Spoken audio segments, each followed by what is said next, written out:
Magandang buhay mga bata! Tara, samahan ninyo akong matuto kasama si Teacher Aika, your online teacher. Please don't forget to subscribe, like, share, and hit the notification bell for more videos. Thank you! Matatag Curriculum, English Grade 4, Quarter 3, Lesson 4. Our topic for today is about nonverbal cues, eye contact, and haptics. This is Teacher Aika, your online teacher. Let's start! Learning competencies and objectives. First, use tone and mood appropriately for one's purpose, context, and target audience. Informal. Second, express ideas appropriately, age appropriate, gender responsive, culture sensitive for one's purpose, context, and target audience. And third, use appropriate nonverbal cues for clarity of context, purpose, and meaning. Day 1.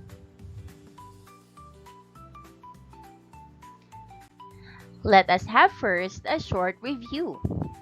Let's listen to the folktale Ang Alamat ng Pinya or The Legend of Pineapple and discover its characters, setting, story events, and lesson. After the story, we'll discuss questions like who the characters are, what happened, and what we can learn. Get ready to share your thoughts and enjoy. A long time ago, in a short village, there lived a widow and her only daughter named Pina. Pina was a lovely girl with a big, beautiful eyes, but she was spoiled and lazy. She never wanted to do any chores and would always complain when her mother asked her to help. One day, the widow fell ill and had to stay in bed. She called Pina and asked her to prepare some porridge for her. Pina, please get the ladle from the kitchen and make me some porridge, her mother said weakly. Pina groaned and reluctantly went to the kitchen. However, instead of searching properly, and she quickly said, "I can't find it. Where is it?" Her mother, growing frustrated, said, "You're not even looking. I wish you had 1,000 eyes so you could find everything you're looking for." Pina rolled her eyes and walked out of the kitchen, leaving her mother alone.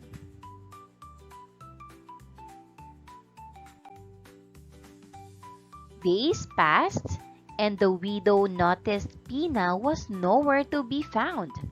She searched the house, the village, and the nearby fields, but Pina had disappeared. Heartbroken, the mother prayed for her daughter's safety.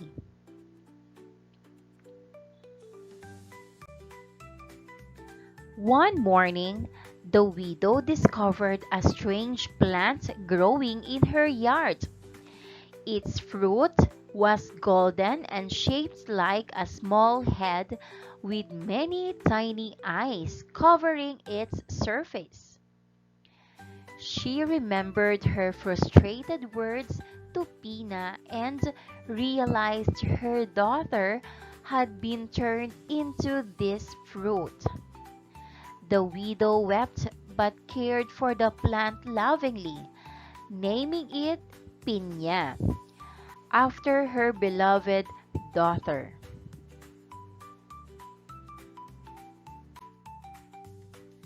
Since then, The pineapple has reminded people of the importance of being helpful, obedient, and hardworking.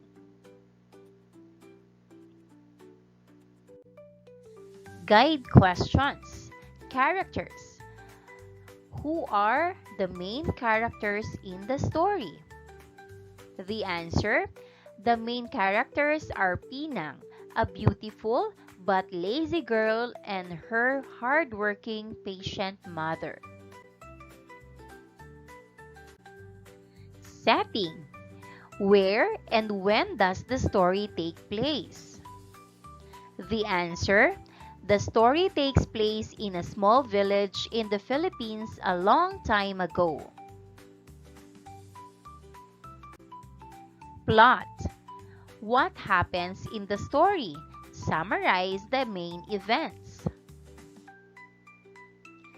Pinang's mother, tired and sick, asked her daughter to help with chores. When Pinang refuses to search for a ladle, her mother angrily wishes Pinang had 1,000 eyes.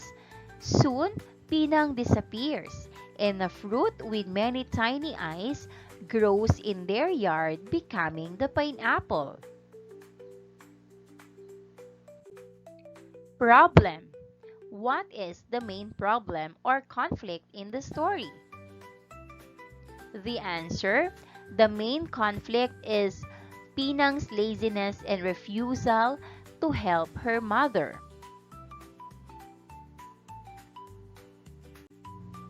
Solution. How is the problem resolved?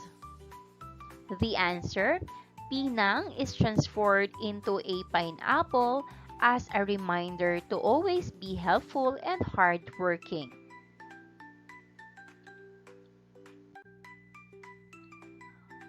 Moral or lesson of the story. What lesson does the story teach? Or what lesson did you learn from the story? The answer: the story teaches the value of being hardworking, obedient, and responsible. Lesson purpose. Nonverbal cues like eye contact and touch are powerful. Eye contact shows respect, attention, and helps us understand feelings, while touch, like a hug, expresses love and support. Learning these cues improves communication, builds relationship, and helps us connect better with others. Unlocking content area vocabulary. Let's have some fun with emotions. The teacher will help you spot clues like facial expressions or body language in these statements to figure out how the characters are feeling. After that, you'll get a chance to act out the highlighted words to bring the emotions to life. Ready to become emotion detectives? Let's go! Number 1. The mouse trembled as the lion awoke.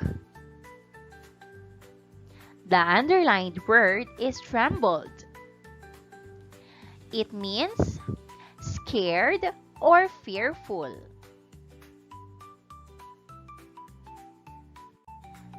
Number 2. The lion kept yawning.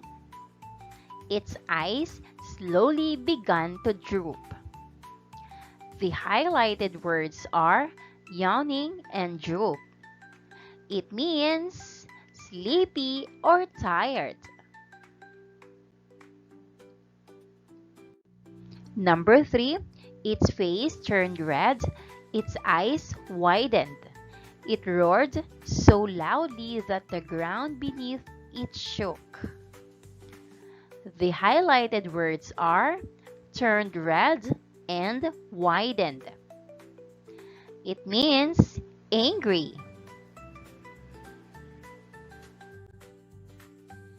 Think about the fable The Lion and the Mouse.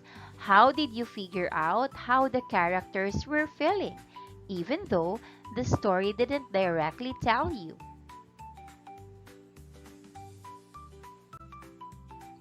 Pay attention to their actions, expressions, and what they did. What did the lion's actions show about his emotions? How about the mouse? This will help you understand how nonverbal cues can reveal feelings. Let's get curious about a Filipino tradition. Before we look at the photo, think about these questions. Number 1, what do you already know about Filipino culture? Have you ever seen someone greet someone else? How was it different from a regular hello? The word Pagmamano comes from the Tagalog words Mano or hand and po as respect. What do you think Pagmamano might be?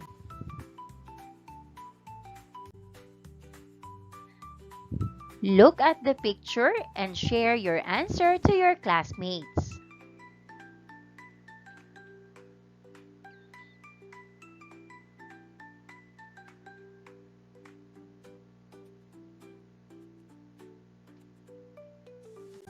Here are the questions.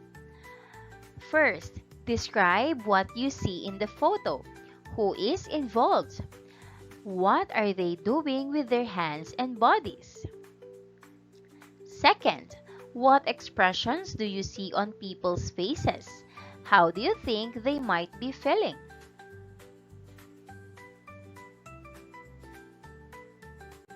Third, why do you think the person is doing pagmamano? Why do you think it's important to show respect this way? Fourth, have you ever done pagmamano to someone? If so, how did it make you feel? If not, would you like to try it someday?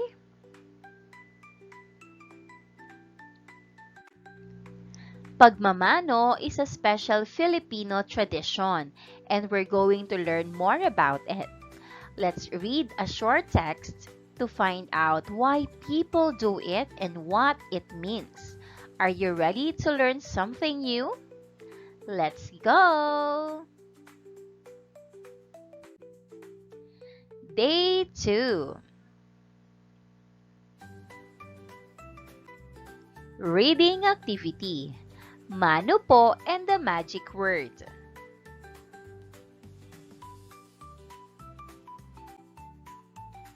Mia, a bright-eyed 4th grader, skipped along the bustling Manila street, hand in hand with her lola or grandmother.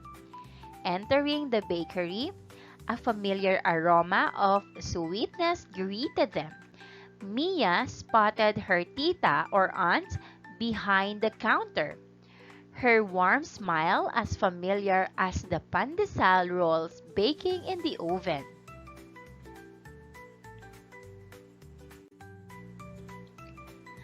Magandang araw po, tita! Mia cheered, bowing slightly and gently, raising her hand in a mano po gesture. Po was a magic word thought by her lola that showed respect for elders. Tita beamed, gently touching Mia's hand before returning the greeting. Magandang araw rin, Mia. What would you like today?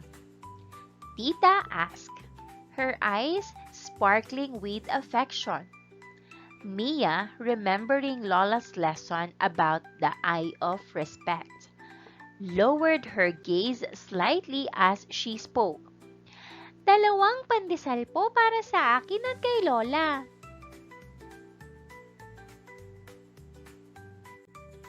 Later, sitting on a park bench with her Lola, Mia savored the fluffy bread.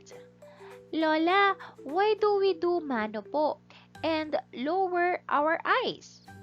She asked curiously.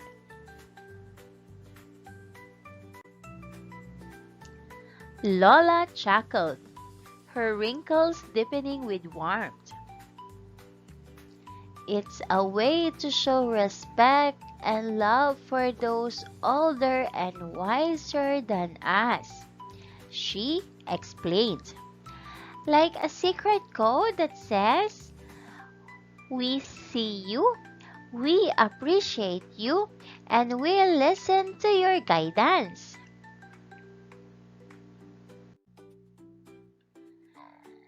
Like how you listen to me even when I talk too much about unicorns? Mia teased, her eyes twinkling. Lola laughed, her eyes wrinkling. Exactly. But remember, respect isn't just for elders. It's for everyone, even your friends and classmates. Mia pondered this, remembering times when she might have forgotten to be respectful.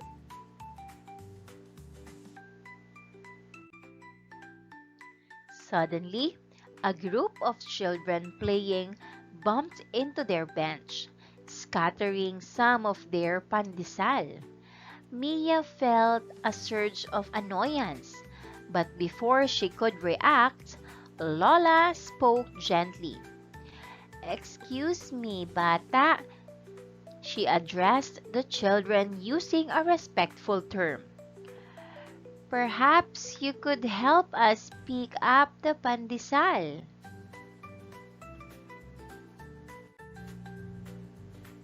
Surprised by her kind tone, the children quickly scurried to gather the rolls.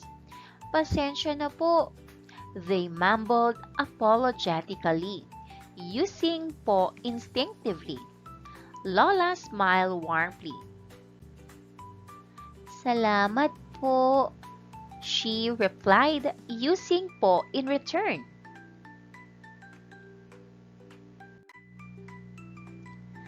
As they walked home, Mia realized that respect wasn't just about gestures or words. It was about the warmth in your voice, the kindness in your eyes, and the understanding in your heart. And just like her Lola, she wanted to spread the warmth wherever she went, one respectful greeting at a time. Check for understanding. Instructions: answer the following questions based on the story and circle the letter of the correct answer. Number 1. What did Mia do to her tita to show respect? A. Said magandang araw without po.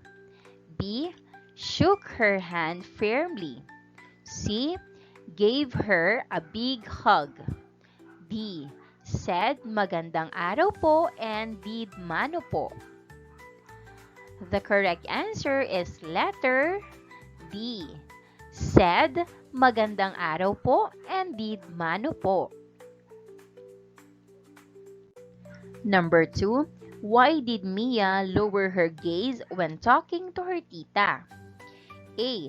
She was tired and wanted to rest her eyes. B. It's a sign of respect in Filipino culture. C. She was shy and didn't want to make eye contact. Or D. She was looking down at her shoes. The correct answer is letter B. It's a sign of respect in Filipino culture. Number 3. What did Lola explain about mano po and lowering your eyes? A. They're special greetings for family members only. B. They're ways to show respect and appreciation for those older and wiser. C. They're traditional handshakes used in Filipino dances. Or D. They're secret codes for getting discounts at bakeries.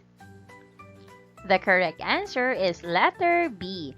They're ways to show respect and appreciation for those older and wiser. Number 4, what did Mia learn about respect from Lola? A.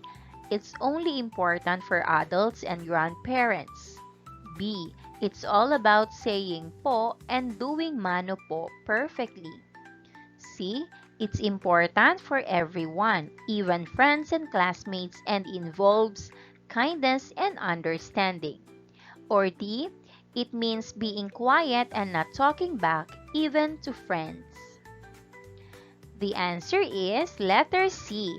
It's important for everyone, even friends and classmates, and involves kindness and understanding. Number 5. How did the children react when Lola asked them to help? A. They argued that it wasn't their fault and refused. B. They apologized and quickly helped pick up the pandesal. C. They started laughing and ran away to play somewhere else. Or D. They ignored her and continued walking past. The correct answer is letter B. They apologized and quickly helped pick up the pandesal.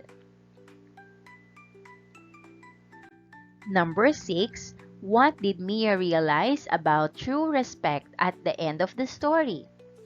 A. It's all about following strict rules and traditions. B. It involves kindness, warmth in your heart, and understanding even when someone makes a mistake. C. It's just about using the right words and gestures, not your true feelings. Or D. It only matters when you're in trouble and need help. The correct answer is letter B. It involves kindness, warmth in your heart, and understanding even when someone makes a mistake. Number 7. What did Mia want to do after learning about respect? A. Keep it a secret and not share it with anyone. B. Forget about it and return to playing without thinking about others. C. Spread kindness and respect wherever she goes like Lola. Or D. Only be respectful to people she likes and ignore everyone else. The correct answer is letter C. Spread kindness and respect wherever she goes like Lola. Exploring on the nonverbal cues. Instructions. You will be divided into groups of 5. In your group, choose a leader. Share your ideas and work together to answer the questions about Pagmamano. Write your answers as a team and then share them with the class. Let's begin. Number 1. What are the 2 greetings or gestures mentioned in the text? The answer, Mano po and the eye of respect or lowering the gaze slightly. Number 2. Briefly describe how each greeting is performed. The answer, Mano po. This is done by raising your hand and placing it on the elder's hand, usually with a slight bow of the head. It's accompanied by the word po, a polite marker of respect. And the eye of respect. This is when a child lowers their gaze slightly when speaking to an elder as a sign of deference. Number 3. Why do you think Filipinos use these greetings? What values or feelings do they convey? The answer, Filipinos use these gestures to show respect, honor, and affection toward their elders. They convey the values of humility, gratitude, and reverence for the wisdom of older people. These greetings also help foster a warm, respectful relationship within families and communities. Number 4, are there any similar greetings or customs in your own culture or family? If so, share and explain them. Oops! Share your answer with your classmate to start an engaging conversation and exchange ideas. And last, number 5, what foreign customs do you know that also show respect? Oops! Share your answer with your classmate to start an engaging conversation and exchange ideas.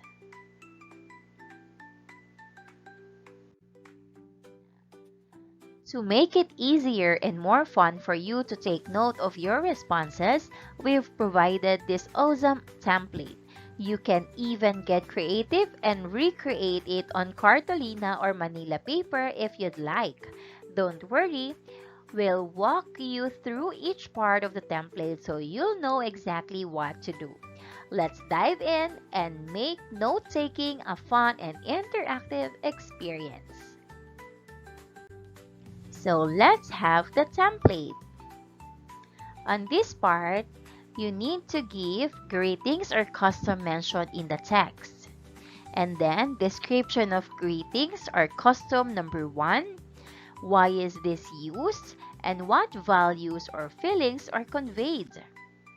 Same with the second row. Greetings or custom mentioned in the text. Custom number 2. Why is it used and what values or feelings are conveyed? For the third row, similar greetings customs in your own culture or family, at most 3. So you are required to give at least 3. And foreign customs you may also know that also show respect, at least 1 if there's any.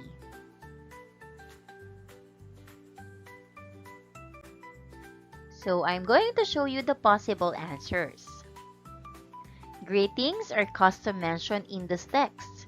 First is Mano po, a traditional Filipino gesture where one raises an elder's hand to their forehead as a sign of respect.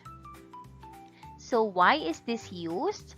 To show respect and honor for elders and recognize their wisdom and experience. What values or feelings are conveyed? Respect, love, appreciation, and humility. And the second is using po, a polite word added to sentences to show respect when addressing elders to the people in authority. And why is this used? To maintain politeness and convey respect in communication. What values or feelings are conveyed? Courtesy, respect, and kindness. Next, we also have the similar greetings or customs in your own culture or family. First, greeting parents or elders with good morning, good evening, and bowing. Second, offering a handshake with 2 hands as a sign of deep respect. Third, using polite phrases like sir or mom when addressing elders. For foreign customs, you may also know that also show respect. Bowing in Japanese culture to show respect and gratitude.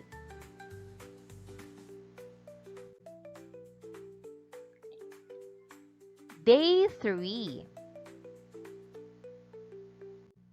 Presenting outputs. Learners will have time to finalize their outputs. Once ready, each group will post their work on the board and share key points with the class.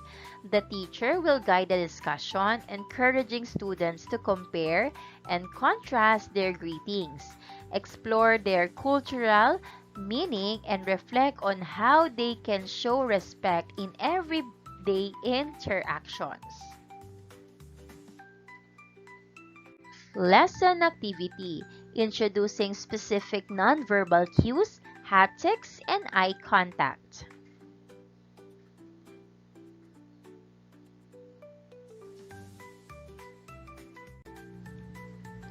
Filipinos have special ways of showing respect, affection, and communication. For example, through gestures like Mano po and the way we use eye contact. These simple acts like touching the hand of an elder or lowering your gaze when speaking to them are powerful ways to express respect. These traditions are not just about words, but about how we make others feel valued and appreciated. It's a beautiful part of our culture that helps us connect with each other in meaningful ways.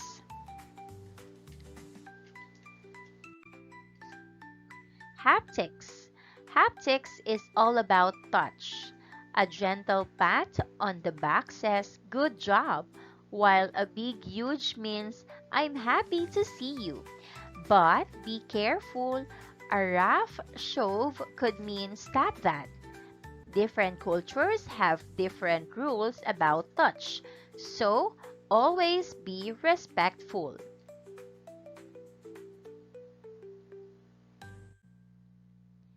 Eye contact.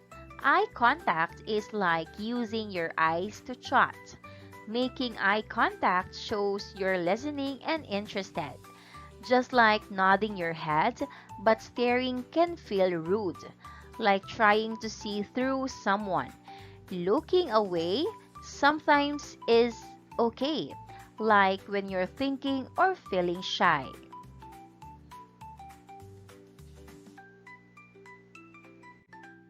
Here are some examples. Your teacher smiles and says, "Great work," while giving you a thumbs up.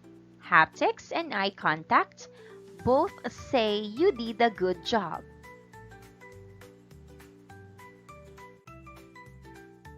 You bump into a friend and say, "Sorry," they frown and rub their arm. Haptics? The rubbing shows they might be hurt. Eye contact. The frown shows they're not happy. You're telling a joke and your friend looks at you with wide eyes and a big grin. Eye contact, they think it's funny. Haptics, Pagmamano, a gesture of respect where one takes the elder's hand to their forehead, done to parents, grandparents, and other elders and figures of authority. Tapik, a gentle pat on the shoulder or arm conveying reassurance, comfort, or approval.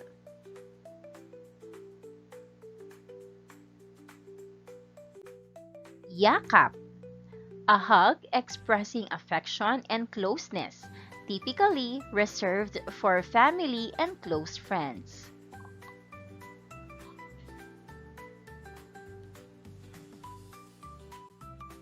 Beso beso, a cheek-to-cheek greeting reserved for close female friends and relatives.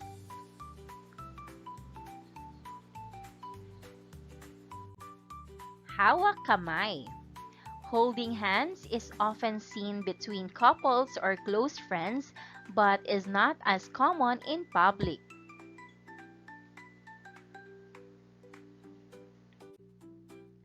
Touching heads, a friendly gesture between children or close friends.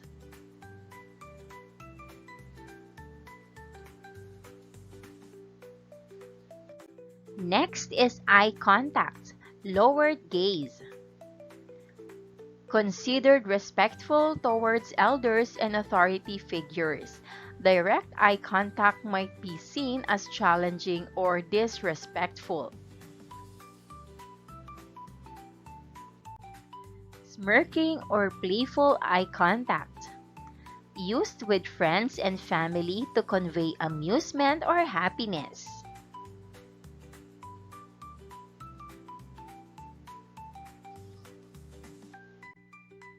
Wide-eyed stare.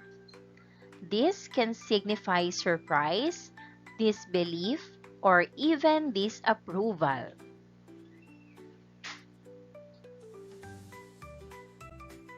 Head tilting, a sign of interest or attentiveness during conversation.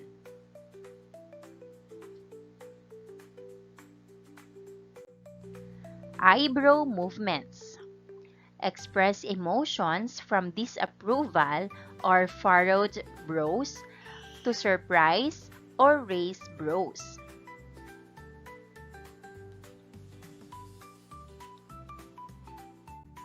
Learners' takeaways. Alright, everyone, let's focus on how we communicate without using words. Nonverbal cues like body language, facial expressions, and gestures are powerful ways we express our feelings or thoughts.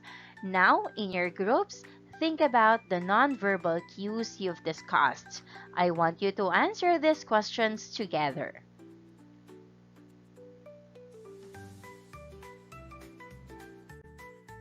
Number 1, which greetings or customs or nonverbal cues have you experienced firsthand?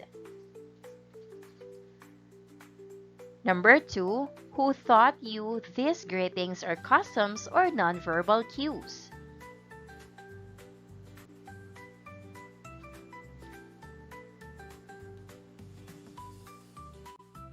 Number 3, how do you think these greetings or customs or nonverbal cues make others feel? Number 4, do you think there had been some who felt uncomfortable with any of the greetings or customs or nonverbal cues? Why or why not?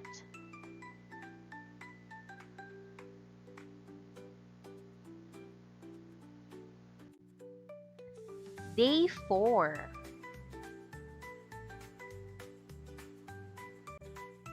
Reflection on learning. Learners will now write a short narrative based on the following prompts. After writing, some of you may be invited to share your responses with the class. Here are your prompts.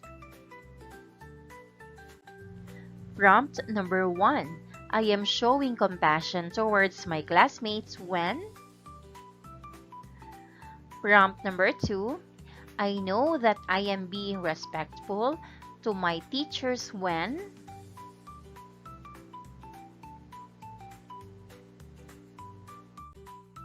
Prompt number 3. Being compassionate and respectful is important because...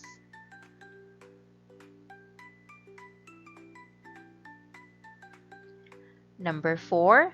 Haptics or touch as a nonverbal means of communication is important because... And number 5. Eye contact as a nonverbal means of communication is important because...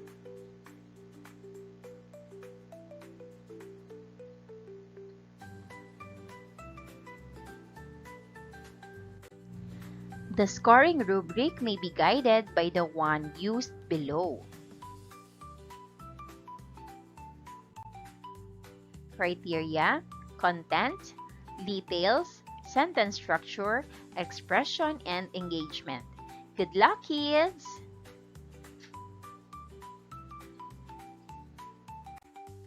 Maraming salamat sa panonood! Huwag kalimutang i-like at mag-subscribe para sa higit pang educational content. I-click ang bell icon para ma-update ka sa ating mga bagong video. Salamat!